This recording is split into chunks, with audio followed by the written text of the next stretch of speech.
Happy Monday. Today is Monday, March the 6th, 2023. I know it's technically not spring yet, but it sure looks a lot like spring where we are. It's just that time of year. The tree right outside my window, the big red bud is in like full bloom. It just decided it didn't want to wait. Everybody's out like in their hammocks in the backyard. Our neighbors in the Baptist Collegiate Ministry, you probably hear them. If they're hooping and hollering, they're out there playing frisbee and just tossing whatever looks like a frisbee around. Haven't seen them just toss somebody yet, but that could happen. So yeah, it's just that time of year. It's, one of these times a year where you really get reminded that the cycle starts over again. And well, I'm thinking of it, and on that subject, first of all, this is a good psalm today. By the way, our Bible readings today are Psalm 128, Numbers 21, 4 through 9, and then Hebrews 3, 1 through 6. I'm going to look at Psalm 128 today and visit with our friend Malcolm Geit, who we haven't done in a while because it's getting that point of year where there's a lot of repetition because we've been through this 3-year cycle. And we've started over again with year A. But this psalm today really is kind of fitting for this time of the year because it's about all this new life and how life goes on and what it takes to be happy in this life. But once again, this idea of new beginnings and the starting of something over again, like I said, we're in year A of the liturgical cycle, and we are coming up on I think I mentioned a couple weeks ago, 3rd anniversary of starting the daily Bible readings on video and posting them online.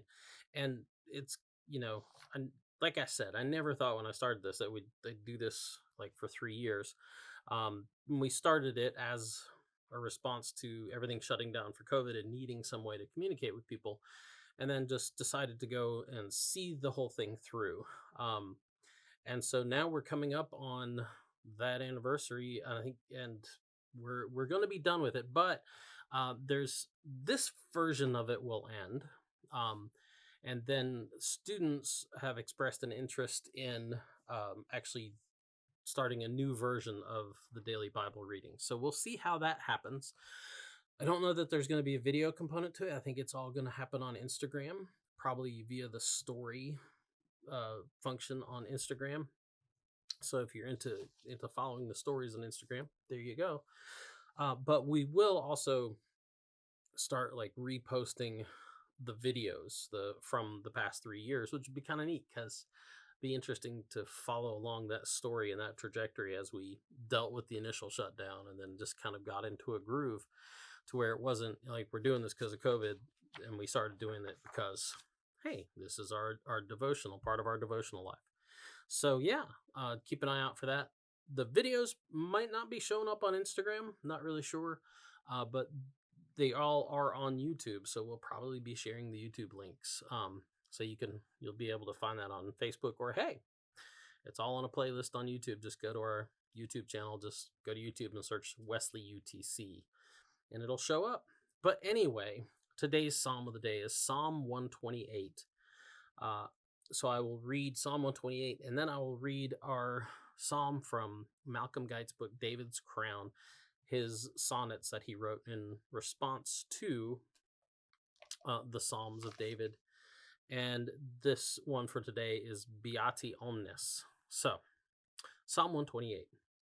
Happy is everyone who fears the Lord, who walks in his ways. You shall eat the fruit of the labor of your hands.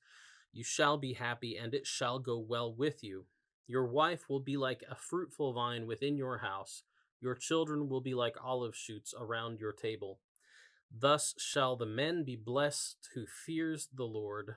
The Lord bless you from Zion. May you see the prosperity of Jerusalem all the days of your life.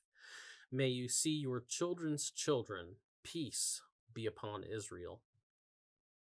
Now, Psalm 128, Beati Omnes, from Malcolm Geit's book, David's Crown. We come to judgment, death, and resurrection sooner or later. We must seek his ways, not for success, but for a true fruition. I'm thankful that the labor of my days has borne sufficient fruit that I may put bread on the table, but far more I praise him for this lasting gift, the grace, the fruit of family, the strong companionship of wife and children. Praise him for the root and ground of love, the heartfelt fellowship of a long marriage, for I might have been alone in life, bereft of love and friendship. But I've been blessed with both, and I have seen my children flourish in the fruitful vine we planted years ago, still young and green. So at this time of the year, as we come out of that dark gray winter, may or may not have been cold for you, but as we come out of the dark gray winter and we enter into this fruitful greening of the world, remember Psalm 128 and rejoice and be glad. Anyway, that's the DBR for today. Get out, enjoy the day, and we'll see you tomorrow. Boop.